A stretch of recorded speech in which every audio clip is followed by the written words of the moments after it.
The Ghost Specialist. By Incarnated Wisp. Genre: FanFiction. Completed. Strategy. Action. Adventure. Chapter 91. The domino mask-wearing man didn't bother to lead them anywhere private. Given the topic of conversation, Sam would have wanted to talk where they wouldn't be overheard, but they were simply brought outside. With the existence of the training fields at the edge of town, the dedicated open space behind the Pokémon Center was small. It consisted of nothing more than a small length of grass surrounded by slopes that obscured it from nearby buildings. A few trainers lingered off to the side, but none were actively practicing with their Pokémon. "Greetings," the man said once they found a place outside. He spun on a heel to face Sam and Reedy, clapping his hands together. "It's a pleasure to meet all of you. I am Will, Ace Trainer Extraordinaire and Psychic Type Master." "Wait, you're a Psychic Type Master?" Reedy asked, eyes widening. Will clicked his tongue. "Ah, unfortunately not. See, I am a Master, not yet a Master. Do you hear the difference in that lowercase m?" He proceeded to make noises with his mouth, humming to emphasize a distinction between MMM and MMM. There was a slight smile on his face as he did, as if he was aware of just how eccentric he was acting. His domino mask certainly didn't help him in that regard, and he was also wearing a black and maroon waistcoat that made him look like a stage performer. "I've been traveling the world for quite some time, training and developing my team," Will said, snapping out his arms with a flourish to enter a dramatic pose. "I may be an ace trainer, but I work under no commander, only the league itself. As a result, I am frequently called to assist with odd jobs here and there. You two will be the fourth set of trainers I've helped this year alone." He brought his arms back down, crossing them but resting a hand on his cheek. His eyes weren't visible, his mask obscured them with pure white fabric where openings would normally be, but his gaze was somehow just as piercing as any other elite. "But yet," Will continued, "it seems that assisting you two will be more eventful than all my other jobs so far. You wish to, blackmail the Blackthorn clan." Sam hated the smirk that appeared on Will's face. "What else was I supposed to think of?" Sam grumbled. "Their trials are a sham, and they only really cared about making political connections. I want to help Reedy, but they're just coasting off of their reputation. Messing with them like that was the best strategy I could." "No wonder you train the ghost type," Will interrupted. Sam felt his eye twitch as Will turned toward Reedy. "You," Will said. "Tell me your desire." To have you tutor me in teleport." Reedy asked. No. He laughed. "That's a given. I mean your desires concerning the Blackthorn clan." At once, Reedy's expression hardened. She met Will's discerning gaze head-on. "I'm going to add Dragonair to my team," she declared. "Ah, but the Blackthorn clan is in your way. How will you achieve your desires if they block your path?" Will asked. He shifted his arms around to change which hand was resting on his cheek. "Well, I don't care," Reedy answered. "I just need to convince them that I can train Dragonair. I don't need to play their games more than that. They might be dragon tamers, but I'm a Pokémon trainer. Dragonair wants more than to be stuck here. She deserves a trainer that'll let her see the world, and that's going to be me." She grinned, bringing a thumb up to point at her chin. Will raised an eyebrow. "Careful. Depending on your delivery, statements like that might cause you to come across like a petulant child." "What?" Her face turned red. Sam scowled at Will. "You can't just. You say you want these things, and I can tell you care deeply about that Dragonair," Will said, pushing past Sam and Reedy's growing reactions. "Yet, when I hear you speak, I have to ask, what is your actual argument for your claim over that Pokémon? You wish to add a rare dragon type to your team, one that is already training under a proven trainer. The Blackthorn clan will only approve such a handover if you prove yourself worthy, but what are you going to do to prove that? What overwhelming evidence will you provide to prove you are worth the investment?" "We care about each other," Reedy said, glaring at Will. "Meaningless. Dragonair can grow to care about someone else," he said. "My team is strong," she tried next. "Many trainers have strong teams. Why not give Dragonair to someone stronger, then? I have a small team and can give her the focus she deserves," she offered. Will simply replied with a look that made it clear that wouldn't matter. Unable to speak, Reedy clenched her hands, and her knuckles turned white. Her gaze bore into the white eyes of Will's domino mask, but then she slumped. All of the tension in her body vanished as she faced the ground. I don't have anything, Reedy said, defeated. I don't have an argument. I don't have a way to prove myself. But couldn't you talk about your sponsorship with Mr. Pokémon? Sam interrupted. And then, if you really want to, you could go into more detail about, Ursa Ring. He didn't want to say anything more specific in such a public place, but Reedy just shook her head. Some secret evolution won't mean anything, she said. Tell me if I'm wrong, anyone could do it if they knew. Sam looked away. Will watched in silence, his masked expression emotionless. Reedy brought her head up to stare at him. She chose to say nothing as well. Several appraising seconds passed by. It wasn't exactly a silent conversation, it was more like the two of them were trying to gauge one another's worth. Sam stayed quiet, too, with Nurse Joy's request. Will was primarily here for Reedy, not him. It wasn't his place to speak up. Reedy was his friend, but Dragonair was a Pokémon she was trying to get. Eventually, Will spoke. The Blackthorn clan has never once provided a dragon type to a trainer outside of their clan, Will said, confirming Sam's suspicions. They provide assistance, yes, some of which I've obtained myself, but never a full-fledged dragon type. How do you plan to change that? Reedy ground her teeth together. She didn't have anything. But she never once looked away. I don't know, Reedy said. We talked to Claire. We went to their trial. We went to their trial too early, but I don't think I could have done anything anyway with how Sam described it.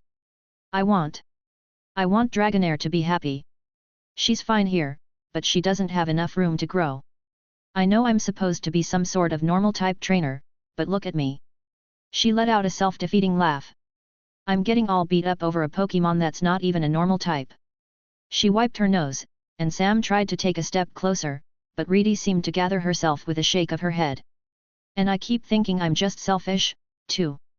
I know I need a third Pokémon for our gym battle, and Dragonair showed up at the perfect time. Some part of me is telling me that I only care because I can use her, but that's not it. If I was really that desperate, I could just grab Stantler and bring him here once Porygon learns teleport. But this isn't connected to that. I don't care about our next gym battle right now. I want Dragonair to be more than just one of Claire's Pokémon. I want her to be my friend. Reedy wiped her eyes with her shirt, and she glanced at Sam once her face was dry. She seemed to suddenly realize he was staring, and a blush overtook her cheeks. You don't know what you're doing yet, do you? Will asked, pressing the back of his thumb to his mouth. You're still a novice. You're still figuring things out. No, I know what I'm doing. I'm trying my best, Reedy said, brow furrowed. It's just that I didn't become a trainer with a goal bigger than making money. But that's changed. I want to be strong. I want my Pokémon to be strong. And I want all of us to be happy. She shook her head. Yeah, so then I guess I am still figuring out how all of this is going to work. Not all of us can have such a solid plan from the beginning, hey. She turned to Sam and smiled, and Sam, for some reason, felt a need to look away. To him, she was giving him more credit than he deserved. At the start, all he knew was that he wanted to train the ghost type. It took Morty's help and a whole lot of thinking to come to the conclusion he wanted to build his team around status moves. I have a lot of book smarts, but not a lot of street smarts, Sam mumbled. You don't have to compliment me like that. Finally, Will spoke up once more. He smiled, clapping his hands. Ah, to be young, and to still be figuring out your teams. You're both 13, so growth is to be expected. I'm 14. I'm 15. Will ignored both of them. Yes. As I am present to assist your Pokémon with the knowledge of teleportation, I will also assist with this as well. Providing young trainers with guidance is the core duty of members of the Pokémon League, thus, I must step in. Will said. But don't worry about me. I already plan to be here. This dedication does nothing to affect my schedule, yes. But your future? Even the smallest of decisions can create a cascading effect. I know better than most just how malleable what is yet to come can be. He smiled at the two of them, and Reedy sniffed, forcing herself to calm down as she met Will in the eyes. So you'll help us make a plan for the Blackthorn clan, she asked. I'll offer myself as a sounding board rather than any sort of conductor. You must come up with plans yourself, as my role in the Pokémon League prevents me from doing anything more. Thankfully, all ace trainers receive specialized training before coming into their roles, and as such, I have relevant expertise I can provide, Will answered. But, for now. He flicked his wrists out to his side, and 2 items slipped out of his sleeves to be caught in his hands. One was a pink-tinted disc likely the promised trademark for teleport and the other was a thin envelope. Will walked to Sam and Reedy and presented the 2 items with a bow. The disc, for Reedy.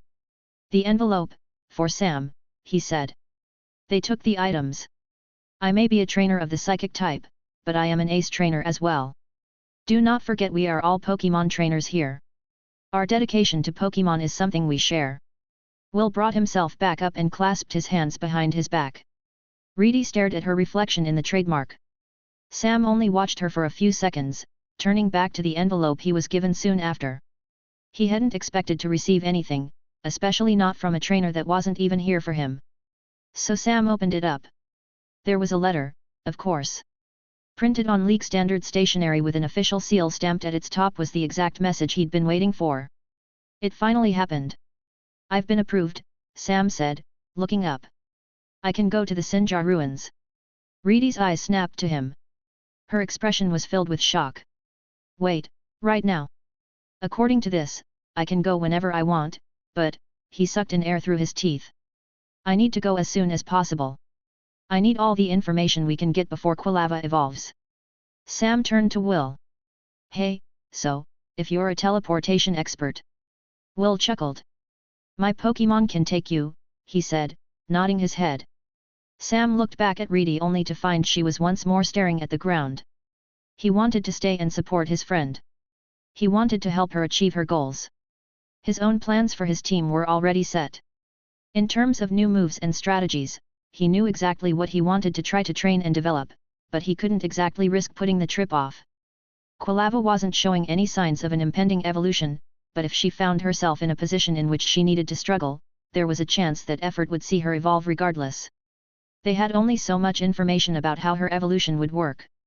Hisuian Typhlosion was a ghost type, and it was connected to Hisui, somehow. The Sinjar ruins and its connection to both Johto and Sinnoh was their best lead at finding an answer. Go. Reedy brought her head up. She looked Sam in the eye. Go, Sam. I'll stay here and train my team. But Claire said the next Blackthorn trial is in 3 weeks, if we even want to take it on again. And our battle against her happens when we choose. There isn't a time limit we need to follow. Sam chuckled. I mean, there kind of is. Reedy actually laughed. The end of the season is still months away. We're fine, she said. Sam laughed as well and glanced between her and Will. He brought Quilava's Pokeball into his hand to stare at it. They'd been traveling together for a long time. Sam knew his trip to the Sinjar ruins would last longer than just a day. Ugh, just Sam, stop being so dumb about this. Reedy yelled. We split up every time we enter a city. We made a promise to travel together, but that doesn't mean we always have to be in the same place. I'll figure out a way to get Dragonair, and Will help me with teleport. Trust me on this. I've been getting way better at being a trainer. She grinned at him. And, the next time we meet, I'll have an extra gym badge, too. I'll head over to Violet Gym, beat up Walker, and come back stronger for our battle against Claire. Her smile was bright, but Sam could see the corners of her mouth wavering. Even with this sudden news, she was trying to stay strong. She was just as torn up about this sudden split as he was, but she was refusing to let that hold either of them back. Sam took a deep breath in. All right, he said. I guess I'll go. Just, promise to come back, Reedy said. He nodded at her and held out his hand. I promise. But instead of grabbing his hand to shake, Reedy grabbed it and pulled him into a hug. Sam returned to his Pokémon Center bedroom, gathered his stuff, and informed his team where they were about to go. A few of the wild Ghastly in his shadow peeled off. They weren't too interested in being teleported somewhere else, but some others chose to stay. Tibia and Fibula would have to split as well, unfortunately. One would stay with Sam, and one would stay with Reedy. Their assignment to keep an eye over them would likely last the rest of the season, and they couldn't exactly choose to stay with one over the other. The 2 Ghastly had a tearful goodbye, but at the end of it, they swirled around one another. When they came to a stop, they had done something to their faces that all of the progress Sam had made when it came to telling them apart was now pointless. They looked completely identical. I have everything I need in my backpack, and my Pokémon know what we're about to do, Sam said, returning downstairs to meet back with Reedy and Will. Since there's no sense in putting it off, we can head out right now. Just, since we're being teleported, you'll help us come back too, right? Will nodded at Sam, and a Pokeball rolled out of his sleeve to let him release a Zatu on the grass. Every time in the past when Sam had seen members of its species, those Zatu were staring at the sky. However, right now, Will's Zatu was staring directly at Sam. If something really bad happens, the Sinjar ruins are located to the north of Blackthorn City, Sam said to Reedy. You should be able to head over if needed, or I could head south. That's past Mount Silver, Reedy said. I think it would still be worth the try, he mumbled. She silently stepped close to hand him the Pokémon. If she was staying in a city, it made more sense for Sam to have it while he was at some distant ruins. He took it, nodding to thank her, and looked back at Will. The man in the mask gestured at the green Pokémon standing by his side. Simply place your hand on Zeta's head when you're ready. You'll be instantaneously brought to the ruins base camp. Hesitantly, Sam walked over to the Pokémon and raised his hand. He didn't quite place it down just yet, keeping it in the air above Zatu. Instead, for the last time in a while, he glanced over his shoulder to look at Reedy. Later, he said. Later, Reedy sniffed. Sam set his hand down on Zeta's head, and then, he was gone. Chapter 92. Sam was hit with howling winds and a biting gale. The world turned white from ice and snow. The freezing temperature saw him pull his jacket tight around himself as he turned to Will's Zatu in shock. Where are we? There were no obvious ruins in sight, and the green Pokémon next to him remained silent, tilting its head back to stare up at something ahead. Sam followed its gaze toward a snow-covered slope that disappeared into mist that obscured the sky. Ah! Sam shivered and tried to pull his jacket tighter. You're telling me we have to climb? He couldn't see how tall the mountain was, and there was no obvious trail leading up. The ongoing snowstorm wasn't a blizzard, but the constant powdering and the surrounding mist didn't help him see too far ahead. He wasn't dressed for this. Yes, Johto could be colder than Hone, but his jacket lacked the thickness needed to resist this weather, and jeans weren't good enough for a mountain climb. He needed boots. An actual thick jacket. Probably thermal underwear. Or I could actually be teleported. But when he glanced back at Zatu, the psychic type was gone. Are you kidding me? Sam hurried to pull out his team's Pokeballs. He didn't even have gloves. Quilava, Primeape. We need heat. Please. Upon appearing on the ground, Quilava didn't hesitate to ignite her flames. Primeape bashed his hands together to cause them to spark with fire, but Fire Punch only lasted so long. At least, Primeape belonged to a mountainous species covered in fur. He wasn't bothered by the cold anywhere near as much as Sam. We need to. Sam looked around to double-check but found no one else. We need to climb this mountain. He knew there was an easy way out. Reedy was staying in a city, safe, so she had refused to let him head here without bringing the Pokémon for himself. A single phone call would see help arrive and his quick rescue. But Sam knew the Sinjar ruins were at the top of this mountain. Will's Zeta wouldn't have taken him anywhere else. Sure, he had already received permission to come here, but, in a way, climbing up would be as though he was proving the worthiness of himself and his team. He was here to give Quilava the chance to evolve.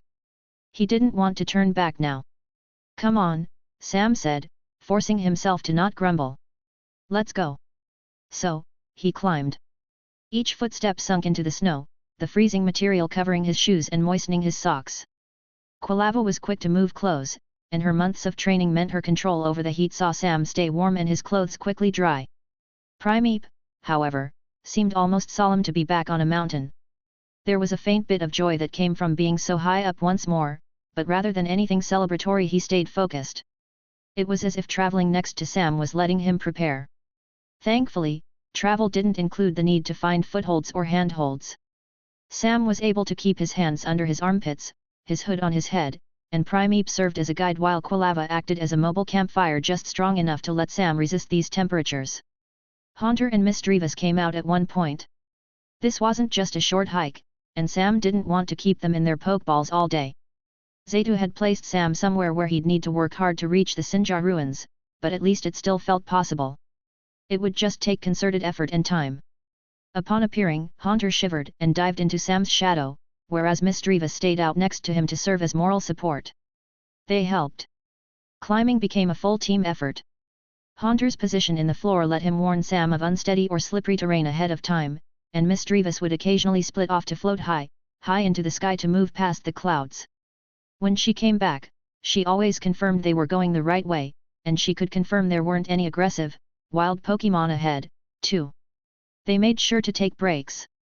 Without a source of wood nearby, Quilava helped heat up their food, and once it was warm, she was able to drop her fire to take a break and let the warm meal heat everyone up instead. Sitting behind large boulders helped block the wind and snow, and Sam found himself being pushed harder than he had ever been pushed before. Thankfully, wherever he had been dropped saw all of his time being spent hiking up snowy slopes rather than any more exertive climb. Unfortunately, he did not reach the top in a single day. A shallow cave provided shelter for the night, and Haunter and Misdreavus piled up snow at its front to help insulate the area and prevent warmth from being lost. But they also made sure to leave a small gap at the top to allow for circulation and prevent suffocation. "Did Will plan this?" Sam mumbled. "Or did his Zeta go behind his back to put us at the bottom of the mountain?" Quilava wiggled in his arms. He held her close, as even without her fire running, she was still quite warm. She said her name to respond to Sam, and Misdreavus nodded in agreement. "So you think he was aware of the possibility, then, but he just didn't do anything to stop his Pokémon?" Misdreavus nodded grimly, and Sam scowled. Will was a psychic-type specialist. When Sam got the chance, he was going to show that jerk why psychic types were weak to ghosts.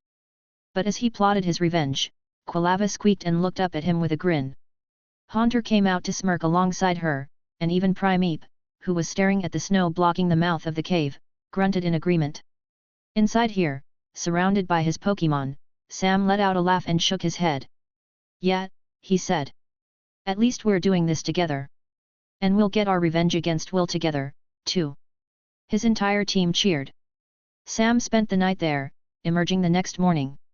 In a somewhat better mood, he swore the weather had improved, but it still felt just as bad as it had been the day before. His group wasn't the only group of creatures on this mountain.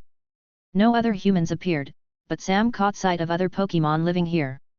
Sneasel, with their sharp claws, scaled up and down in groups that were only warded off due to the threat posed by Quilava's flames. Geodude, half-iced over, would shift out of the way to avoid Primeape when the fighting type climbed rocky areas by punching his fists into the stone. At one point, Sam hiked past a lone Jinx standing on an outcrop and staring into the mist-shrouded horizon. She was singing, but the lone ice-type Pokémon did keep her eye on him as they passed. And there were other shapes. Large, indistinguishable ones that did not approach. Their bulky silhouettes were only barely visible in the snowstorm, and given Sam only ever saw sketches of species in the new Pokédex, he was not familiar enough with how they looked in real life to identify them. But he never once wished to have the scanning ability of an electronic Pokédex. Not even a single time, absolutely never. Sure, it would have been helpful to identify a species with the push of a button, but Sam didn't need that. He just needed to hone his skills and become more familiar with the Pokémon species of the world. His legs were burning from the constant climb, and he was thankful that he had been teleported here from Blackthorn City, which was already high up in the mountains. It made adapting to the thin air a bit easier. Quilava's bubble of heat was also one of the only reasons this was possible, too. Humans weren't as sturdy as Pokémon, but he knew from both Hone's Drake and Indigo's Bruno that they were still capable of great things if they pushed themselves. He didn't give up. He only ever slowed to take breaks. And just before the second day of climbing came to its end, Sam realized he was already at the top. All at once, the mist disappeared. It was like he had just broken through the surface of a pool of water. At his side, Quilava let out a breath, and Misdreavus turned and stared behind them with visible awe. Sam had never been a fan of heights. He hadn't fully realized it until he had been taken into the sky by Morty's drift limb. Falling was the real worry that came from being so high up, but when he turned around here, his breath caught in his throat. A sea of white stretched out into the distance. Rocky peaks poked through the clouds to form a sky-high archipelago. He could not see the cliffs or the slopes he had just moved through. No, stepping this high onto the mountain was like he had entered a fantasy world. A view this grand didn't seem like it should exist. Come on. We're so close. Misdreavus made a disappointed noise when Sam turned away, and he purposely slowed down to let her continue to stare out over the clouds. As the ground beneath his feet flattened out and created an obvious path through a crack in a rocky, stone wall, Misdreavus floated backwards and moved close to him. She let herself press against his arm, silently thanking him for bringing her with him and allowing her to see a view like that. The sky was perfectly clear, and the lack of snow made it warmer, though a persistent chill remained. Moving into that gap between the natural stone walls saw a bit of the cold leave. Quilava let her flames die down given they were no longer as necessary. Only a bit longer, and they pushed through the snaking pass to emerge into an area surrounded by cliffs. It wasn't exactly a valley, but it wasn't exactly a crater. An extraordinarily flat space stretched out before them, otherwise hidden unless someone wanted to scale the last, remaining bit of rock. A single, stone structure sat in its back. It was some sort of temple based on how 6 crumbling pillars lined a path of grey bricks before it. It honestly reminded Sam of the buildings he'd seen within the ruins of Alf, but it wasn't alone in this space.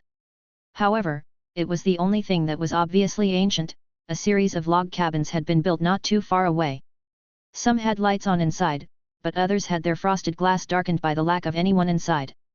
There were researchers here. Sam and his team weren't alone. He longed to enter the warmth of a building's interior, but the Sinjar ruins were right there. Hope for Quilava's evolution burned in his chest as Sam took the final steps forward. "Hold it, mister." Sam winced as he heard a door creak open and a woman's voice call out. So close to his destination, he didn't want to turn around. Yet, the only reason he was here was thanks to a recommendation by Spencer Hale. He couldn't exactly ignore the shout of any researcher here. Tensing, Sam shuffled on his feet to see who had called out to him. Annoyed, Primeape snorted. They had come all this way only to be stopped at the last minute. Approaching Sam's group was an older woman wearing a thick, furry coat, hugging herself while taking Sam in. Her clothes were actually designed to resist the cold weather, too. She had the start of wrinkles on her face as well as a graying, dirty blonde bob cut, but her eyes were sharp. She had the same, experienced look that most experienced trainers had, but she wasn't a trainer. She had no pokeballs on her belt or anywhere on her body. "Who are you to walk around dressed like that? It's freezing out here. You shouldn't be outside without wearing something thicker." "It's what I have," Sam grunted. "Quilava helps." She supported his statement by briefly bringing her flames to full blast. Sam felt like he was standing next to a furnace for that short moment, but she let them die down to the same, low smolder that she'd been maintaining before. "Humph!" The woman's eyes flicked to the fire type. "She looks just as exhausted as you do. How did you get here?" "We climbed." "You climbed?" She opened her mouth as if to further express her disbelief, but she ended up just shaking her head instead. "No, no. This won't do. Come with me. I'll give you a way to warm up." In unison, Sam and every member of his team glanced over their shoulders to stare at the sole building of the Sinjar ruins not but a dozen yards away. If there was anything that'd reveal the secrets behind Quilava's alternate evolution, it would be inside, yet. "Are you coming? You'll have plenty of chances to do what you need to do later," the woman called out. "Let yourself warm up before you get sick. And ask around for a better coat. At least someone here has something you can wear. Now stop dawdling and follow me." Sam slumped, recognizing the tone used as one used by his mother in the past. It was one that left no room for arguments. It was better to follow along and visit the ruins later, but he had to admit he wasn't too against the idea. He and his team were exhausted. They absolutely needed a warm, safe place to rest and take a break. "Coming," Sam sighed. He chased after the woman as she made her way back into the cozy interior of one of the cabins set to the side. "I'm Carolina. A professor, but not a Pokémon professor. I'm here on behalf of the Celestic Town Historical Research Center, Sinnoh's second most knowledgeable organization on the region's space-time legends." Professor Carolina placed a series of bowls and cups in front of where his team sat at a low table. Quilava immediately began to lap at her bowl of Pokémon-safe cocoa, whereas Primeape immediately tried to chug his down. However, the second the steaming liquid hit his mouth, he yelped from how hot it was. As a fire type, Quilava had no such problem with her scalding drink. "The second most knowledgeable organization? Who's the first?" Sam asked. "The Galaxy Organization," Professor Carolina said, sitting across from Sam at the same table while holding a cup of cocoa of her own. Named after the original settlers of Sinnoh, it's led by Cyrus, a rather wealthy businessman. He can be a bit stubborn at times, but he's poured his wealth into furthering our knowledge of Sinnoh's history and legends. Without him, we wouldn't know anywhere near as much as we do. I'm lucky to call him a family friend. She chuckled.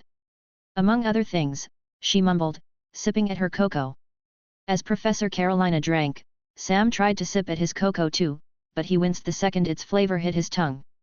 It was so overwhelmingly sweet that he couldn't taste the chocolate in the slightest. Yet, Quilava was drinking hers without any problem.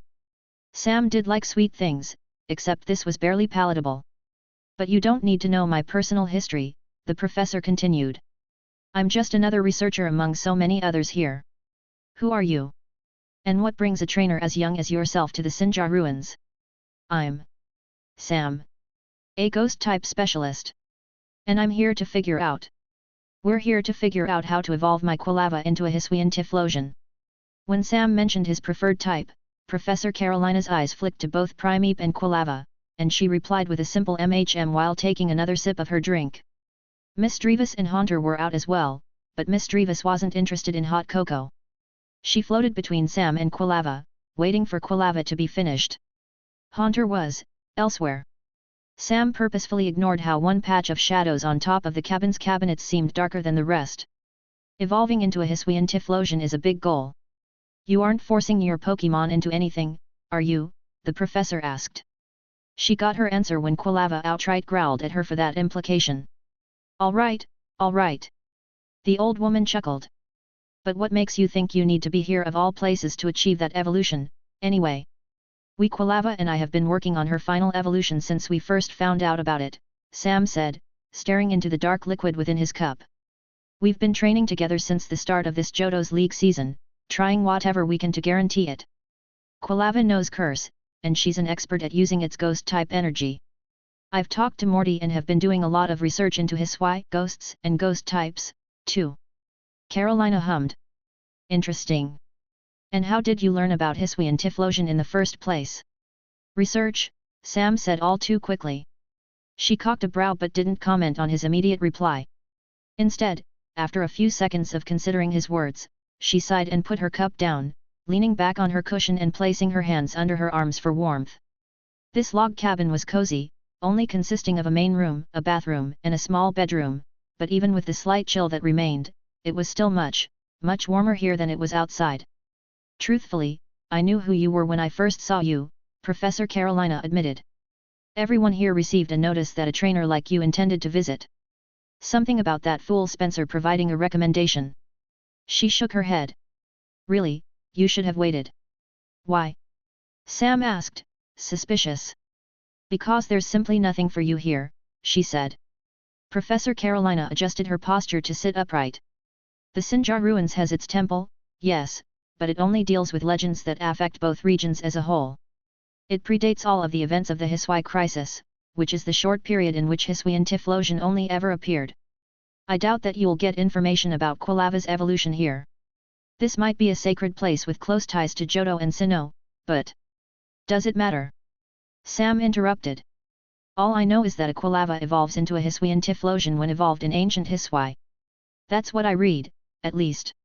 Even if this place was built earlier, even if there isn't any obvious information here, we should be able to find something, even if it's just a carving, or a mural, or just some sort of feeling in the air. He huffed, annoyed. What else are we supposed to do? Sam said quietly.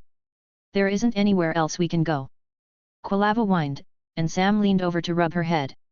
Professor Carolina blinked at Sam, caught off guard by his impassioned argument. And, as Sam comforted Quilava, she looked up at the professor.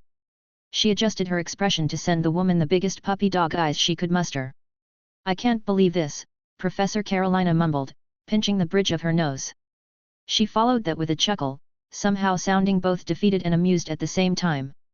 Your lucky begging like that reminds me of my granddaughter. She can really be so single-minded at times. Professor Carolina brought her hands back into her lap, and she stared at Sam and Quilava, taking both of them in. Sam could see her jaw move back and forth while she chewed on her thoughts. It took several seconds for her to speak up next. Unfortunately, I don't have many ways to help you. You're treading new ground, even if evolving into a Hisuian Typhlosion was possible in the past. Only 2 species have ever been brought to the Sinjar ruins to evolve Nosepass and Magneton. Unfortunately, both times it was due to a misunderstanding.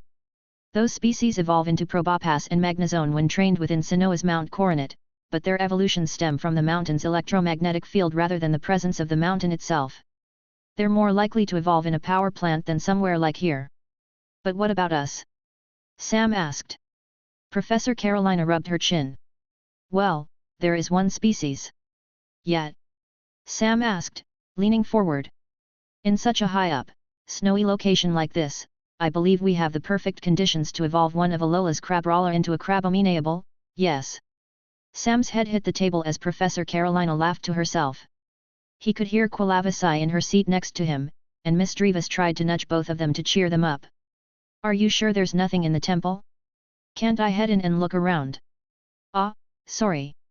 Unless you're being escorted by a specifically trained psychic type that can reduce the impact of your feet, you won't be allowed inside due to how fragile the carvings in the floor are. So I need a psychic type. Sam brought his head back up. Can I borrow one of yours? She laughed again. Oh, you're a cheeky brat, aren't you? No, I don't train Pokémon, and I doubt the other researchers here would be willing to loan out one of their partners so easily. Sam groaned. After so long of waiting, it felt like a punch to the gut to be told it was all for nothing. But, Professor Carolina continued. Tell you what, give me a few days. I doubt I'll be able to find anything explicit, but I'll ask around to see what information I can gather for you. The Sinjar ruins might not have anything directly helpful for Quilava's evolutions, but we're surrounded by some of the foremost researchers of Johto and Sinnoh's shared history. I'll see if I can find a way to at least bring you through the temple's front, too. Thank you, Sam said genuinely. She waved him off. Us older folk have a duty to support the younger generation, and, besides, your problem is interesting enough to gather some of these old fogies' interest. For now, feel free to claim one of the empty cabins for yourself and be patient. When you see me next, I'll be giving you good news. Chapter 93. 4 days later, Sam was back at the mountain's edge.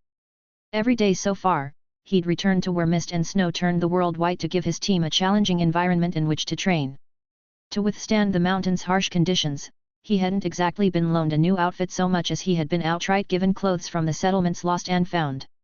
A puffy jacket covered in far too many neon stripes kept his upper body insulated, and he wore a second layer of pants over his jeans to keep his legs warm. The clothes were a bit oversized, as both were intended for someone older than him. He also still didn't have boots.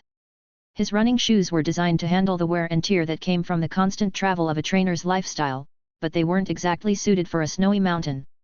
At least I was able to put in an order for a pair of boots. They should arrive the next time this camp gets its supplies delivered.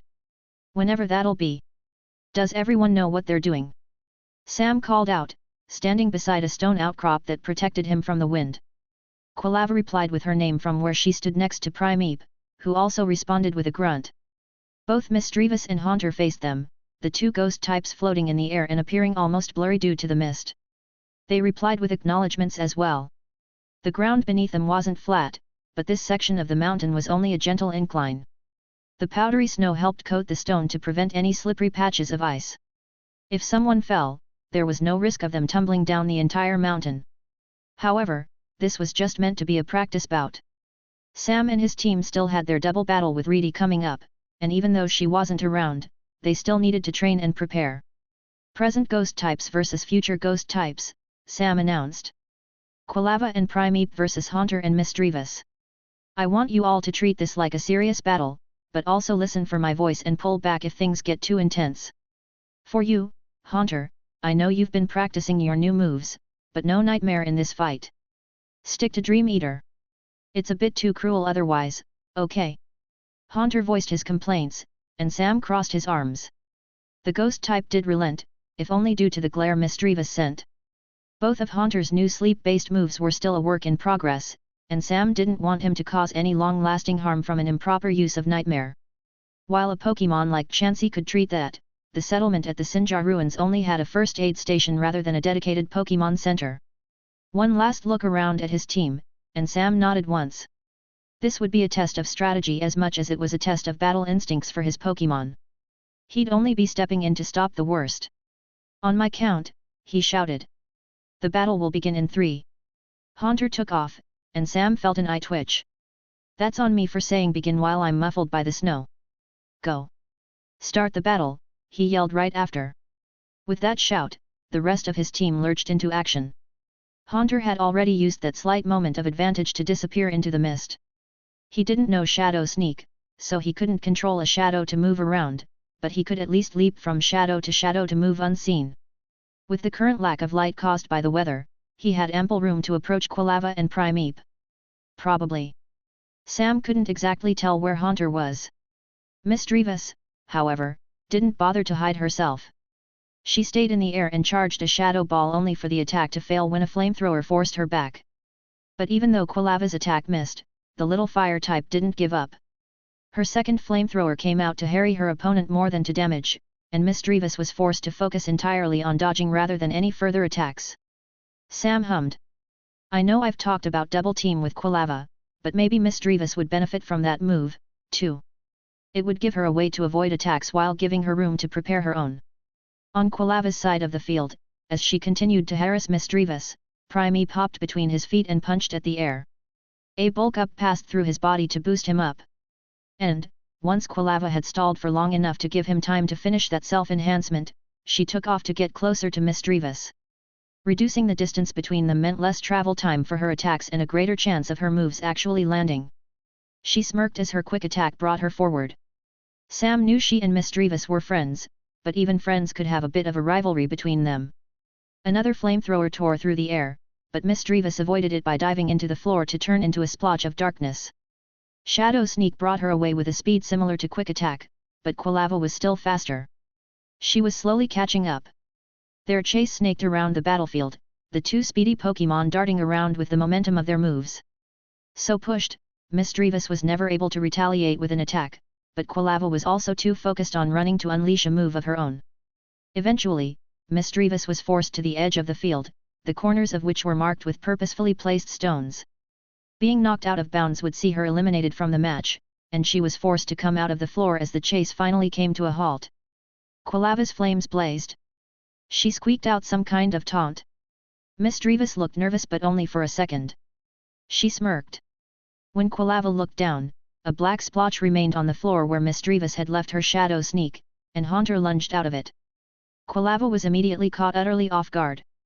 Before she could think about closing her eyes or looking away, the jump scare hypnosis had already landed, and she slumped to the ground. Haunter cackled, causing Misdreavus to roll her eyes, but there was a slight smile on her face at the sight of a successful strategy. Shadow Sneak had created the shadow, and Haunter had been carried along. Without Quilava conscious enough to be a threat, Haunter was able to move in, his hands glowing blue. He carefully brought forward the energy required for Dream Eater so that he could damage Quilava while reinvigorating himself. Unfortunately, the move was still in practice, and it wasn't used that quickly. So just like how Quilava had forgotten about Haunter during that chase, the two ghost types forgot about the other Pokémon on the field. Jumping out from the mist covering the snow, an ice-coated fist smashed into Haunter's face. Misdreavus cried out, an in-progress nasty plot interrupted by the surprise, and Haunter was sent spinning out of the field. He didn't faint, but by leaving, he was eliminated from the match. Abe. Primeape huffed and placed himself right in front of Quilava's sleeping body. A vein throbbed on his head out of annoyance at being forgotten, but at least he seemed smug to have taken advantage of that opening. Great job! Sam yelled. To all of you. But just don't forget to keep track of your opponent. Out of the battle, Haunter quite literally dripped with disappointment and slunk back to Sam's side. Sam chuckled and made sure to treat him with a potion while continuing to watch the ongoing match. Try to more carefully listen to others in the future, Sam whispered. I know getting a head start at the beginning of this battle didn't really matter, but I want to know I can trust you, okay? Haunter avoided Sam's eyes and slumped apologetically. Sam could tell that Haunter genuinely felt guilty about it. The ghost type wasn't one to hide his emotions. Back on the field, Misdreavus stayed in the air, far above Primeape's reach, and she was doing her best to pepper him with Psybeams.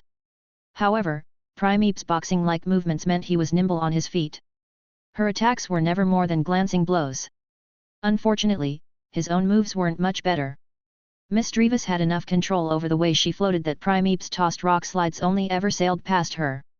The outcome was quickly becoming clear: Primeape was taking damage. Misdreavus was not. But Quilava woke up. The noise of the battle let her snap her eyes open, and she locked her gaze onto the ghost type above her. Before she'd even adapted to her surroundings, she'd already unleashed a reflexive ember, the move coming out faster than flamethrower. Misdreavus was struck, but only by the initial barrage. Her eyes reflexively glowed blue to let a telekinetic confusion grab the sparks. In a not quite but still effective mimicry of will-o-wisp, those same flames were reshaped and redirected to hit Primeape, inflicting a burn. With Primeape so weakened, his rock slides would be even worse than before, and he didn't have any other ranged moves that might be able to hit his opponent. However, Quilava would still be able to attack, but Misdreavus would be able to do the same. Sam shook his head. Quilava hopped to her feet and breathed in to prepare a flamethrower. A sphere of darkness appeared before Misdreavus's mouth. "We're stopping the battle here!" Sam shouted. Groans of disappointment echoed out. Quilava's flames died down, and Misdreavus dropped her shadow ball. Sam could tell the ghost type especially was tired. She'd put in a lot of effort to effectively carry the match and avoid most of the damage. "First off, that was a great battle," Sam said as the members of his team approached. "You all had a great show of teamwork at the beginning." "Quilava, Primeape, that was a perfect stall to let him get in a bulk up." "And Misdreavus, that was an inspired use of Shadow Sneak to set up an opening for Haunter." Gathering around him, his Pokémon cheered their names at the compliments. Misdreavus wiggled happily with a blush, and Quilava squeaked out praise of her own. But then Haunter spoke his name. Hiding in the shadow like that was his idea. Misdreavus glared at him for ruining the moment. Taking credit wasn't the point. "Teamwork is based on both Pokémon contributing," Sam interrupted. "Haunter, Misdreavus, you were both key to pulling off your plan." Misdreavus smiled proudly, and Haunter gained one of his classic grins. Unfortunately, before Sam could continue, a cold wind blew through the gathered group. He couldn't stop his shiver. "Do you all mind if I give the breakdown back at the ruins? I've got more feedback to talk about." His team didn't object, and Sam looked over all of them. Misdreavus was injured, Primeape was burned, but Quilava had only been subjected to a hypnosis, and Haunter had already been healed. Still, that was half that needed to be treated, and Sam didn't want any of them to get worse in the cold weather. Slowly, he began moving up the mountain. Misdreavus and Primeape were returned, and Haunter dived into the floor to be carried along in Sam's shadow. Quilava moved to Sam's side, but she didn't pick up her flames. She needed a break after all that running, and so close to the mountain's top, they didn't need to warm up given the ruins' settlement was so close.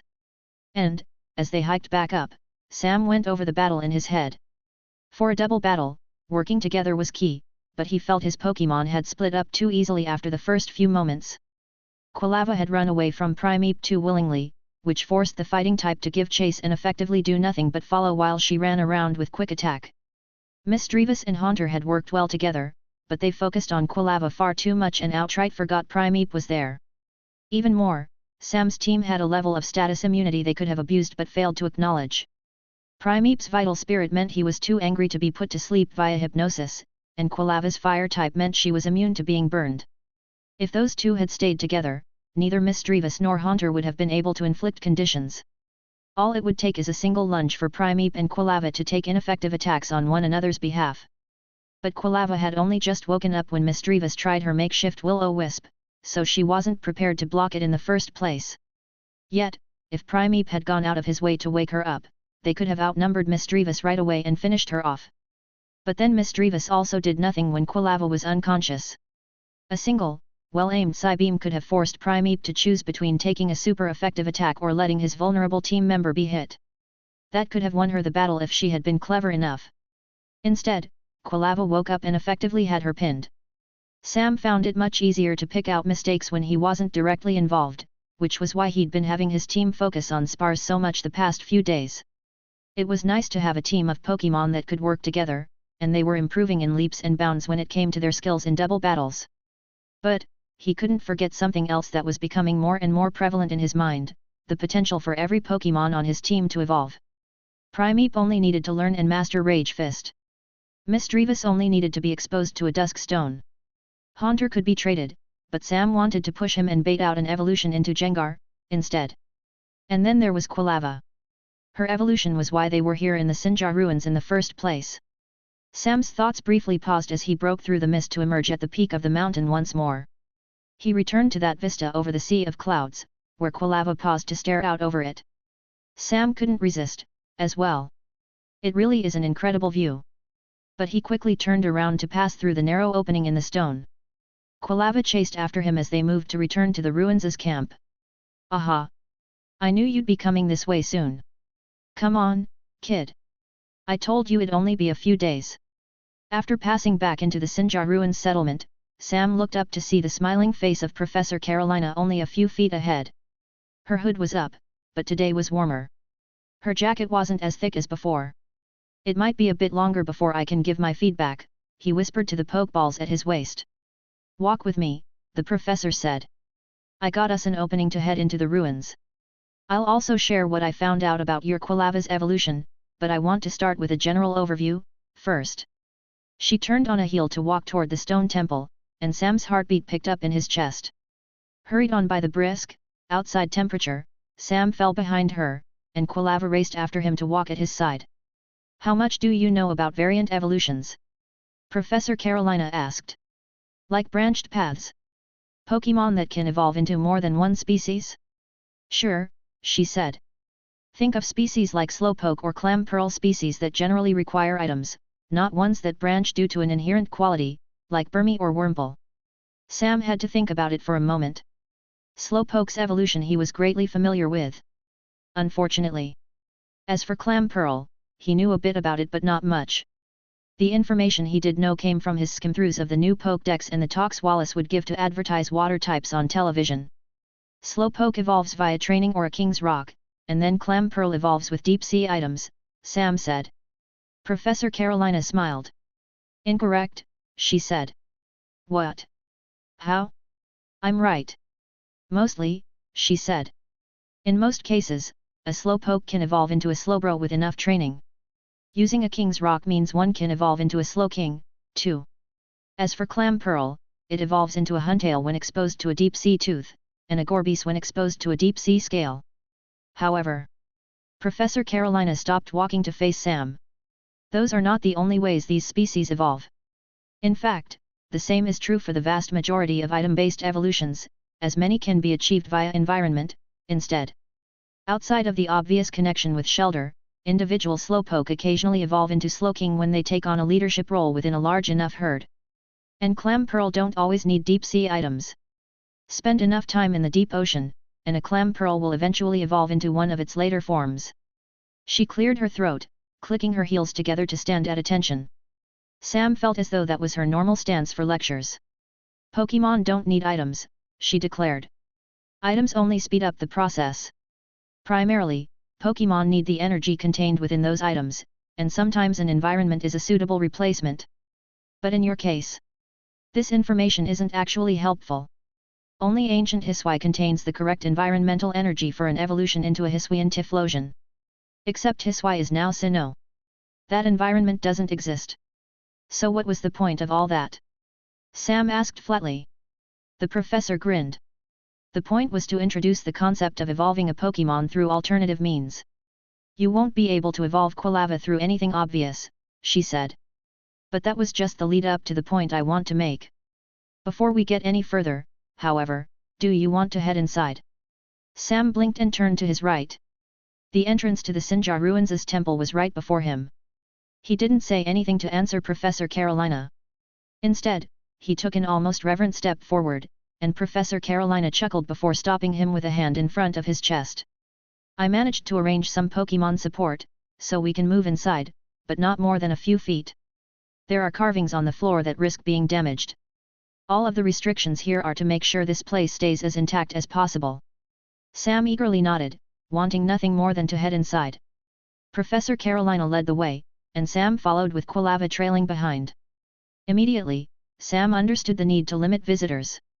Almost the entirety of the floor was taken up by an intricate carving detailing a triangle he couldn't quite understand. It was filled with geometric symbols and tiny engravings that almost looked like sentences, mathematical ones. He would have expected this place to be filled with unknown script, but there was nothing. Just those carvings. He squinted his eyes, trying to figure out at least part of them, but everything was far too interconnected for him to understand anything specific. And the walls, too, Professor Carolina pointed out. Bringing his gaze up, he took in how the walls were almost as detailed as the floor. While the very back of the room was too faded to make anything out, the side walls had what used to be paintings once upon a time. They were difficult to decipher with how aged they'd become over the centuries, but Sam could at least see countless figures representing both people and Pokémon. On them, those geometric shapes were less common, replaced by images that seemed to tell a story. Yet, it was inconsistent. Impossible to follow. But common between each stage of the drawings were strange, yellow limbs that came from nowhere. For some reason, Sam knew in his gut that there were exactly 1,000. Other than that, the only repeated imagery was a pair of centaur-like Pokémon and a trio of red gems. It was only after he'd been staring at the walls for a while that he noticed another piece to the images, what seemed to be a spiked, black serpent that lurked behind everything else. If you look closely, we can map out the corners of the floor's triangle to Sinnoh's Great Lakes Verity, Valor, and Acuity, Professor Carolina said, speaking up. However, I'll admit that each corner can also be mapped to Sinnoh's 3 Pokémon of myth rather than the Lake Guardians themselves. If you look at the walls, too, you can see depictions of the legendary Dialga and Palkia, though they aren't in their most commonly cited forms. The appearances depicted here have only a single witness account from across all of recorded history. They only took on these forms during their descent at the end of the Hisui Crisis. The Hisui Crisis? Sam asked, taking in the faded paintings. Hold on, wait. You only mentioned 2 Pokémon. What about the serpent? The serpent? Professor Carolina blinked, then shook her head. Ah, it's probably for the best that I don't mention that third one. As for the Hisui Crisis itself, that's a detail for an entirely different story. As Sam looked around, he realized that something about this place felt off. It took him a few moments, but he soon came to understand why this place was so utterly disconnected. The chill of the mountaintop was gone. No wind passed through the open doorway. The faint whistling that came from around the mountain was silent, as well. He could only hear the sounds of his breath and the faint heartbeat in his chest. Despite feeling warm, Sam shivered. Quilava moved close enough that she leaned against his leg. He tried to pull his jacket tighter around him, but no matter how he moved his arms, its bright colors were still visible underneath. He felt exposed, standing just past the open entrance to this large room. Do you feel anything here? Professor Carolina suddenly asked. Uncomfortable, mostly, Sam grumbled. Quilava responded the same way next to him disappointedly.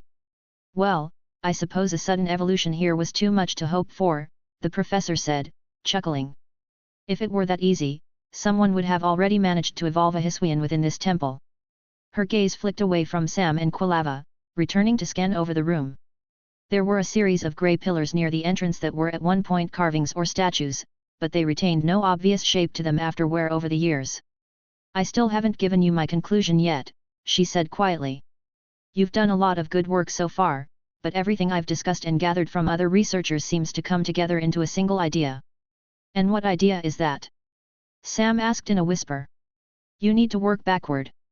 Sam let himself digest the words before glancing back at the professor. She didn't turn to face him, choosing instead to continue staring out into the room. So far, when training up your Quilava, you've taken the idea of a Hisuian Typhlosion and tried to build her up to that. It's a ghost type, so you've been training her mastery of ghost type moves. It's a Hisuian Pokémon, so you've been learning everything you can about Hisui's history. And, of course, since it's an evolution, you've been making sure Quilava becomes stronger. Professor Carolina shook her head. While those are good steps, there has to be something more to it. Tell me about Hisuian Typhlosion. Other than being an extinct Pokémon, what does that species do? Sam had to think. The new Pokédex was sparse with its details, describing the species with only 2 sentences. On the other hand, the base Typhlosion received a full page of information, the same amount as any other species common to Johto and Kanto. However, Sam had done his research. The gaps were easy to fill in. All of the details he'd picked up from research, his theory about a missing niche, the strange, occasional behavior Quilava had exhibited in the past, and the sole purpose the new Pokédex seemed to describe. Hisuian Typhlosion is, Sam licked his lips. The species is a sort of guide. Without Pokémon partners being common, humans didn't often act as spiritual mediums, and the species isn't really a ghostly ghost, more of a Pokémon that influences the ghost type, if that makes sense. Professor Carolina was looking at Sam, now. He kept talking. He knew in his gut he was close. When Hisui and Typhlosion were around, I think they tried to direct lost spirits. Either as a way to lead spirits into the afterlife or as a way to consume them and grant them a sort of rest, he said. As a species, while they were around, Hisui and Typhlosion served as spirit guides. He waited to hear the professor's response, but the professor seemed to be weighing his words, taking a moment of consideration as if she had needed that last clue for herself. Slowly, she brought her gaze back away from him and resumed looking around the room. Briefly, Sam wondered how often she'd entered the temple, herself. If you want to evolve your Quilava, you need to work backward, she said again. Rather than fulfill some unknown quality, find some rare item, or bathe Quilava in specific environmental energies, you need to make it so she's acting as a Hisui and Typhlosion before she's even evolved. By piling together as many small details as you can, you have her fulfill the role of her evolved form. If you're successful, then maybe, you might be able to trick her body into thinking she's already a Hisui and Typhlosion. In essence, doing that might force through an evolution into the variant you seek. Sam glanced down at Quilava, who stared out into the temple with just as much focus as Professor Carolina herself. However, her ears were pointed up, and she was listening with rapt attention. She was still considering the idea. Chewing on Professor Carolina's words. But Sam had already come to a conclusion. He knew exactly what they needed to do. Quilava needs to guide a ghost into its final rest, he said. Everything else is already fulfilled. To evolve into a Hisui and Typhlosion, she needs to fill the role of a Hisui and Typhlosion. That's the solution to our problems and how she'll be able to evolve. To Sam's comments, the professor just shrugged. The tense moment seemed to break at her show of forced casualness. Or something similar, she offered. Most importantly, I think she needs to do something like that by herself. As in, if you step in to assist, she's not exactly fulfilling her evolution's role. That's where the challenge will be. Sam stayed quiet. The idea had merit, and they had already done something similar in the past. He remembered that ghost of a Slowbro. He remembered how they had worked together to help it. And he remembered its final moments. Even now, just recalling those events, he had to fight to keep his expression neutral. He didn't exactly want to cry. To make Quilava go through that again, and on her own, too. He glanced down at her. Her expression was serious. He had a feeling she felt the same way he was feeling right now. In his heart, Professor Carolina's idea rang true. But that's just a theory. An evolution theory, she said with a chuckle. Specifically, it's my hypothesis. We haven't actually tested it yet. She laughed to herself and took a step back toward the door. Even with the mysteries of the temple around him, Sam watched her go. In the meantime, don't leave the ruins just because you got an answer. Stay here. Rest a few days. You're surrounded by some of the foremost researchers of Johto, Sinnoh, and Hisui's history. Hang out, talk to them, and learn everything you can, Professor Carolina said. Very few trainers at your level get the chance to come here. Take advantage of the opportunity you were given and use it to fuel your team's growth. Sam nodded. She was right. Even if he didn't talk to any of the resident researchers, the mountain's environment was still great for training. It was even better now that he had clothes to resist the cold. But they now had a plan. They had an answer. They had a specific goal they could work toward instead of flailing around and hoping for the best. I'll do that, Sam said. Thank you. Really? It was no problem. It's always nice to use my knowledge for something practical, Professor Carolina said with a shrug. Feel free to linger in the temple as long as you like. There's a cadabra monitoring us somewhere around here, but if you do choose to stay at camp, check the cafeteria. You'll be put on chore duty soon. Everyone has to do their share. She laughed again as she stepped outside. The noise of her footsteps vanished the second she passed through the entrance. Sam crouched down to pick up Quilava, still watching the professor go.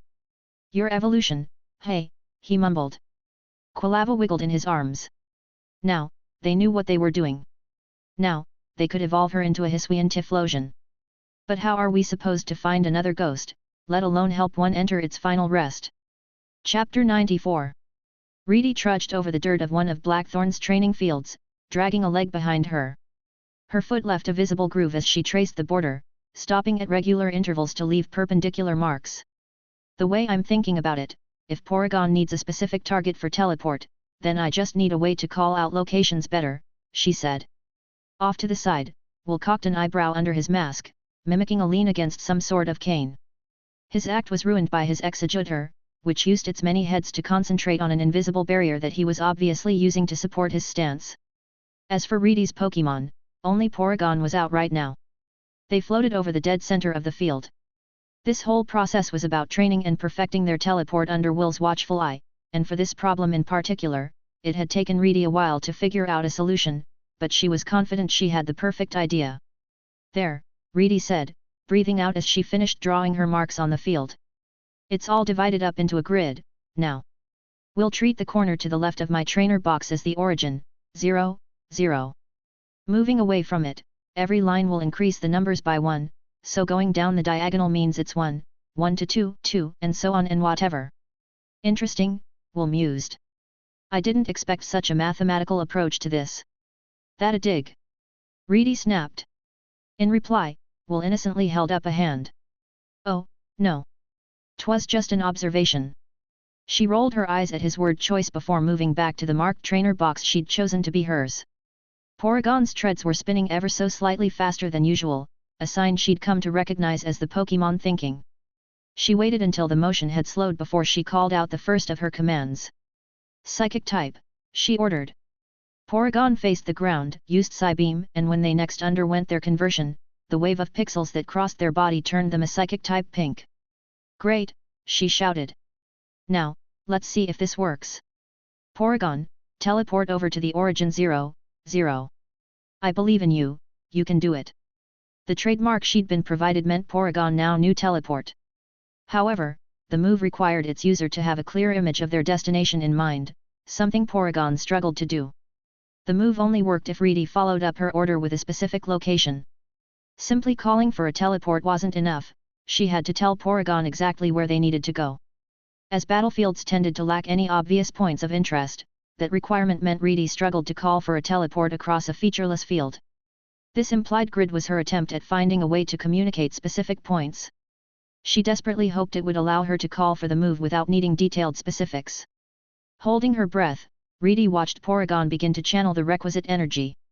Teleport was by no means a fast move, especially when used by a weak, unevolved Pokémon. It wasn't exactly something Porygon could learn naturally, either, which meant it came out even slower than average. It didn't help that when Will had his Pokémon demonstrate it, those elite psychic types appeared in a new location almost instantaneously. Conversion helped somewhat to bridge that gap, as it allowed Porygon to temporarily gain the psychic type and more easily control the aligned energy of the move. Right now, as Porygon's pink-tinted treads spun faster and faster, the teleport activated after only a short delay. A white flash. Porygon disappeared. They existed in no place at all during the move's required travel time before appearing exactly where Reedy had stated, right at 0, 0, the bottom left corner of the field. Yes. You did it. Reedy raced over to her Pokémon for a hug, scooping Porygon out of the air and into her arms. As she squeezed, Will chuckled and quietly applauded. He stopped pretending to lean on a cane and began to walk over. He passed right through the spot Reedy had thought a psychic barrier had been, revealing there had never been anything there in the first place. Reedy blinked. Why bother having Executor focus like that? I don't understand. Congratulations. Will said. Porygon has struggled to picture an exact location in the past, but it seems your grid solution worked. They just needed a more specific goal, MHM. Reedy nodded happily, doing her best to not think about Will's eccentricities. Training Porygon is all about definitions and being really clear about commands. I just need to make sure this idea of a grid is expandable enough for future battles, and then I also need to debug your command. Will offered with a laugh. Reedy breathed out through her nose and moved back to the trainer box, placing Porygon back down in the air above the field. With this first step proving the viability of this strategy, she began to go through the process of testing every possible order she could think of. She started with the diagonals, and Porygon demonstrated the ability to teleport to points with equal numbers. The same was true for when the numbers were different, and it also worked with partial steps. Porygon had no problem processing decimals and fractions. Now for the hard part. Reedy called out. Off the field. Teleport to -1, -1. As commanded, Porygon disappeared and reappeared outside the bounds of the field, just past the corner defined to be the origin. Hey, Reedy stared at her Pokémon. I guess that's good? I didn't exactly set any limits to the field in the first place. Will joined Reedy at her side. Her tutor from the past few days had a slight smile on his face. She couldn't think of a single time he didn't look amused. Now, answer me this, he said, what happens if you tell Porygon to teleport to a pair of non-number points? Something like using letters instead of numbers for a location. That's... Reedy's eyes flicked over to Porygon. I guess we can do that. Porygon, teleport to...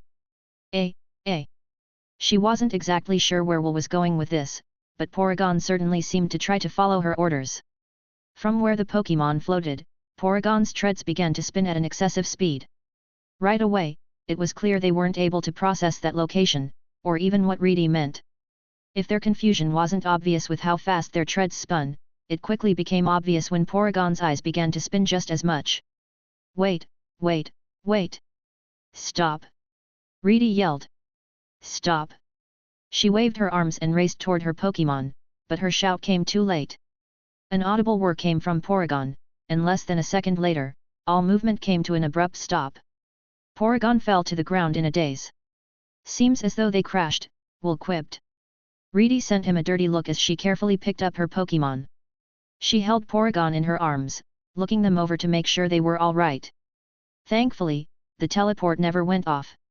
This crash was caused by confusion and exhaustion rather than any more serious problem. To speak on Porygon's teleport, your idea to have Porygon change their type is inspired, but it won't be enough to get the speed you seek, Will said, still in the trainer box. While not often included in its description, you may consider teleport as a move akin to Nightshade. In many ways, its effects are intrinsically linked to a Pokémon's control and power. He began to walk over. His shoes had a slight heel to them, and if they weren't standing on compacted dirt, they would have clicked over the ground. As he approached, Reedy retrieved her calculator to order Porygon inside. Consuming the programs found within would allow her tired Pokémon to regain some energy. As it stands, Porygon will be unable to travel over long distances until they increase their strength, Will continued. You won't be able to see the move be used faster until their expertise is improved, as well. Porygon needs specific, well-defined locations to use for distant locations. Without a clear, corresponding image, teleport will fail to bring you anywhere. Thankfully, there's a reason why most Pokémon Center lobbies are so normalized. That should make the use of teleport a slight bit easier on Porygon. Reedy sighed and pressed on her lower back to stretch as she stood. She didn't have an immediate purpose to limber up, but going through the movement helped her feel a bit better. Over the past few days, she'd learned a lot about how teleport functioned, and Will frequently repeated himself to hammer in specific points. Mainly, he wanted her to truly understand teleport's requirements. It was an extremely useful, but difficult, move. Thankfully, teleport carried almost no risks save for exhaustion. It was safe to be used even by novices, almost weirdly so. For a teleport, a Pokémon pictured themselves in a new location, and then if the image was clear enough, they would suddenly find themselves there. Teleport didn't open a portal or a wormhole or anything special like that. The movement was facilitated by some kind of psychic, extra-dimensional travel, but that weird, sub-dimension users were sent through didn't actually exist. Since the dimension was only the concept of a dimension, there was no getting trapped if the move failed. The horror movies were wrong. When teleport failed, the user would simply remain wherever they began. No abominations were ever formed, and no one had ever spent centuries floating in a void. Gah! It's all too much. Psychic types are weird. Holding Porygon within the advanced calculator, Reedy looked up at Will, who was watching the device carefully. How far do you think Porygon could bring us right now? She asked. If you were between cities, Porygon could bring you back to the one you left, but I doubt they currently have the power to bring you any further than that. She sighed, aware that, while useful, teleport wouldn't speed up their journey. Porygon wouldn't be able to bring them anywhere that they hadn't already been, either. With how Porygon's mind worked, teleport could only bring them to locations they visited after Porygon learned the move. Still, after the success with the grid, Reedy did feel like they were making good progress. Will wasn't speaking, so she let herself collapse onto the ground and stare at the sky. It wasn't like she had anything else to do, they needed to wait for Porygon to recover to continue practice. Resting, her thoughts drifted back to everything that had been going on. It'd been almost a week since Sam had left. The next Dragon-type trial was still a while away. And the final version of the contract with Mr. Pokémon had been sent through. She really hoped he would accept it. Given the Pokémon Reedy was already training and would be training, the amount of cash she'd receive from the contract's base offer was simply not enough. Her parents had been a great help when it came to figuring out how much was appropriate to ask for, but when she'd hinted at wanting to send some of it their way, she'd been immediately rebuffed. Well, whatever. We're still going to have an excess. Guess I'll have to buy them gifts instead and mail stuff over. Just can't send liquid cash. She snickered. Her parents couldn't exactly tell her to not send them gifts, especially if those gifts were genuinely heartfelt. Still waiting for Porygon to recover, she watched the few clouds pass over the blue of the sky. Even though Dragonair wasn't here, she still felt the Pokémon's absence. Will patiently stood above her, and pretty soon, he glanced over to the side. Briefly, Reedy hoped that Claire had brought Dragonair over, but it was neither the gym leader nor the dragon type. Instead, a boy in a red jacket glanced at them on the field before moving on. He looked as if he was trying to find an empty place to train. Wait. I know him, Reedy said to herself. Will watched silently as she stood up. Gimme a moment, she said. She ran over to the boy. Hey! Aren't you that guy from the dragon-type trial? You know, the one who spent the entire time glaring at the elder then ranted and stormed off at the end. Immediately, to her comments, angry eyes snapped her way. Excuse me. Reedy skidded to a halt when the boy replied with a snarl. Ah, shoot. That was rude. Sorry. I'm working on it, promise. She bowed her head. I just wanted to talk. Again, sorry for being rude. She peeked up from her lowered position, expecting the boy to still be glaring at her. However, that expression had vanished. The sullen look on his face didn't match the bright red and numerous spikes that covered his outfit. Ugh. It's fine, I guess, he said, looking away. Shouldn't have snapped at you, either. He pinched his brow, closing his eyes. Reedy brought herself up and tilted her head to the side. I just wanted to ask how you learned about the dragon-type trial and what you wanted to get from it, Reedy said. For me, I talked to Claire to learn about it, so. You don't know, he asked. The question came out almost like a bark, interrupting her explanation. I was never invited. I have to show up on my own. My Pokémon and I stake out the location every night so we know when we need to head over next. He grinned, almost proud, but there were bags under his eyes that hurt his attempt at a predatory expression. The moment was also ruined by a sudden yawn. He forced himself to scowl to stop it, but Reedy could tell it was just an attempt to keep up the intimidating appearance he was going for. You okay?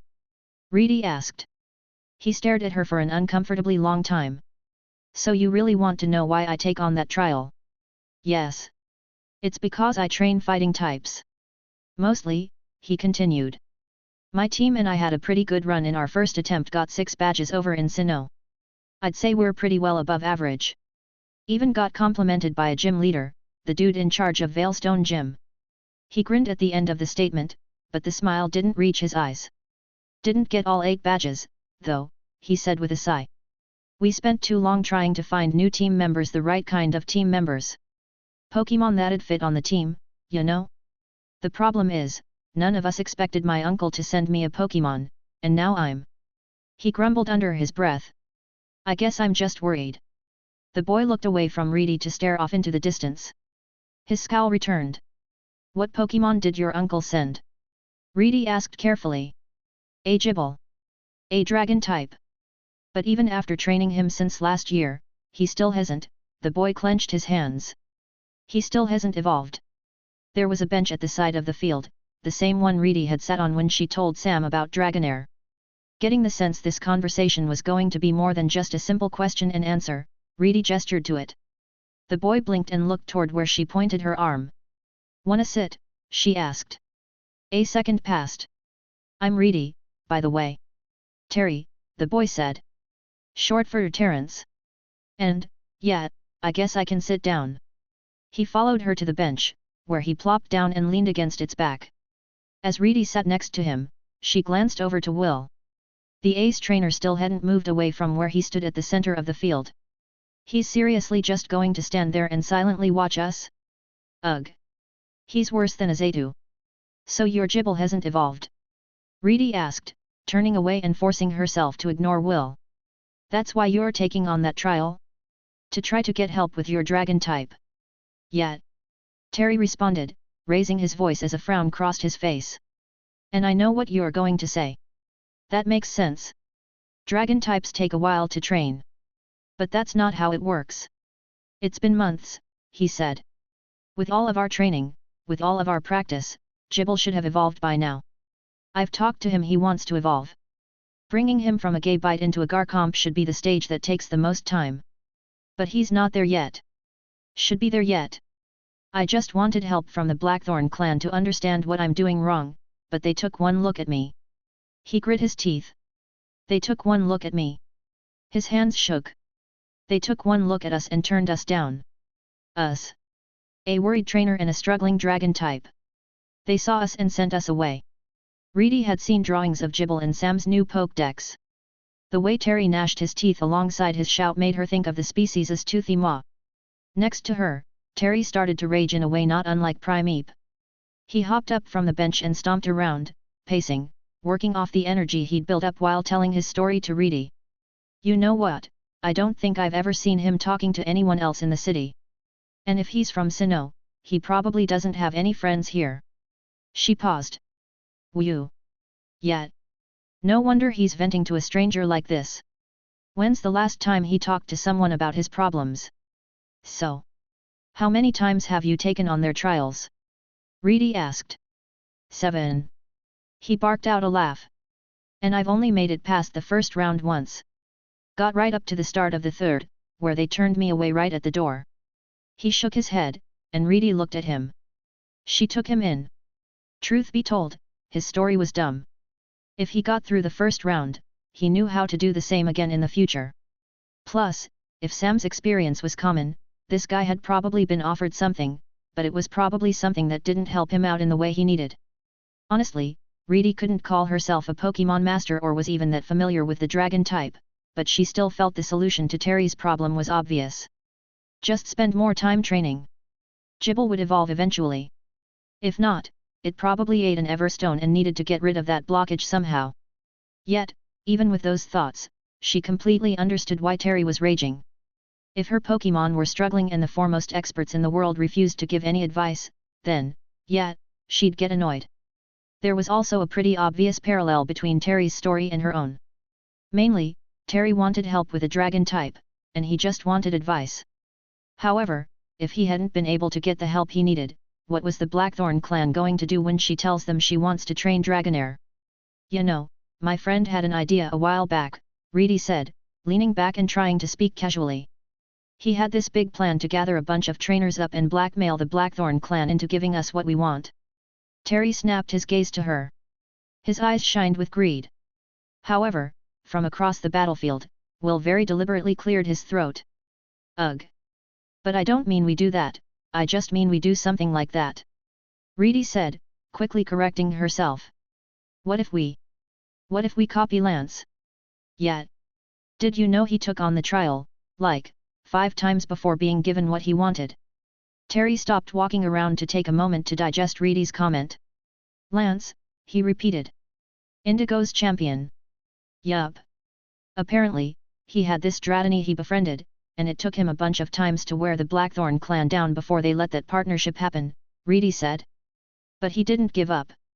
And he annoyed them until they let them leave together. Of course, he did have the advantage of actually being a part of the Blackthorn clan, but we aren't members, Terry said, hanging his head. Reedy frowned at the interruption, forcing a worse reaction away.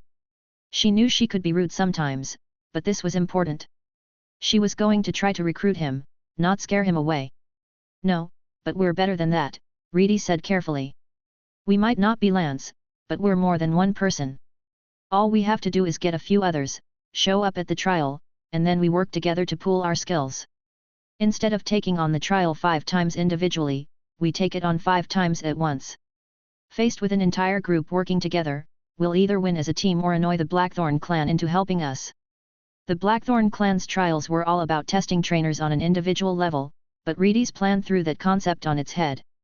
Instead of trainers occasionally working together, she'd assemble a group and have everyone fill in for one another's strengths and weaknesses. The idea was that such an upset would be a unique situation. They'd definitely be annoyed, but they'd also be paying closer attention. She'd have to use that to really prove herself. Stand out among the group. If she could demonstrate all the traits a dragon-type trainer needed, power, leadership, and whatever else, then she'd have a much higher chance of being allowed to leave with Dragonair than if she took on the trials on her own.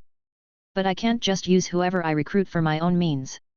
No, the point of taking on the trials as a group is to succeed as a group. Whoever I get, I have to make sure they succeed, too. What's the point in getting permission to train Dragonair if I have to be a jerk to do that? No. This is the way forward. This is the best way we can do this. Reedy smiled to herself, already picturing the outcome to this plan in her mind. Sure, it was a little off the cuff and needed to be fleshed out more, but there was a kernel of something there. She just needed to develop the plan, and then she'd be able to bring Dragonair with her, for sure.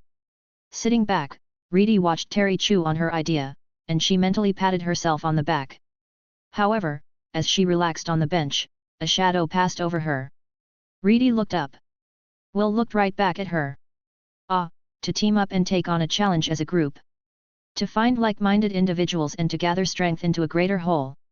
Our society is built on the foundations of working together and forming teams. It's the core of who we are. It's the definition of what makes a Pokémon trainer a trainer. And your point? Reedy interrupted. Will smiled, his hidden eyes somehow gleaming. I certainly believe this plan is much more admirable than your first. Reedy wasn't sure what to think of that. So, then, what? We find more people? Terry asked, close to coming to a decision. Yeah, Reedy answered. Anyone and everyone interested in taking on the trial. He stood without moving. His knuckles turned white. Eventually, all of the tension left his body. A single nod told Reedy he'd be joining her in this plan. So who do we invite? Terry asked. That girl was there last time. You know, the one who talked to that creepy guy. The mention of Eliza caused Reedy's eye to twitch, but she still accepted it. Her? Sure. And hopefully a few others. But before then? Even with this skeleton of a plan, Reedy knew she still needed to train. Even if she tried to create a group to go through the trials, she still also needed to prove to the Blackthorn clan that she could handle Dragonair. That meant more training. More practice with teleport. Taking on an awaiting challenge that'd definitely push both her and her team. Sam might have been away, but Reedy still had her Pokémon. She didn't have his knowledge to guide her, but she still had her own ideas on how she wanted her team to grow. So, she hashed out a few more details with Terry and agreed to meet him at the Pokémon Center later. They'd talk about the specific details of their plan. Gathering allies was only a start. They also needed to figure out what they'd actually do as a team. Soon after, Terry left to resume his search for an open practice field, promising to see Reedy later. The moment he was gone, Reedy didn't hesitate to look over to Will. She smirked, already knowing what she wanted to do next. So, she started. Yes. Part of this tutoring deal was a free trip to Violet City and back, she said. I told Sam I was going to get my next gym badge while he was gone, and I don't plan to lie about that. However. Reedy smiled, a plan coming together in her head.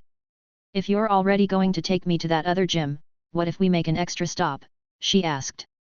How opposed would you be to stopping off route and picking up a certain Pokémon along the way? Chapter 95. Sam stood above the sea of clouds once more. An expanse of white stretched out before him, with the peaks of the other mountains poking out like islands in an archipelago. He rolled his shoulders, feeling the weight of his backpack and everything he'd fit within. He had the new Pokédex, the journal on Hiswai, the ghost-type packet from the Blackthorn clan, and his personal notebook he used to track the progress of his team. Climbing this mountain had been difficult, but he'd stayed here long enough.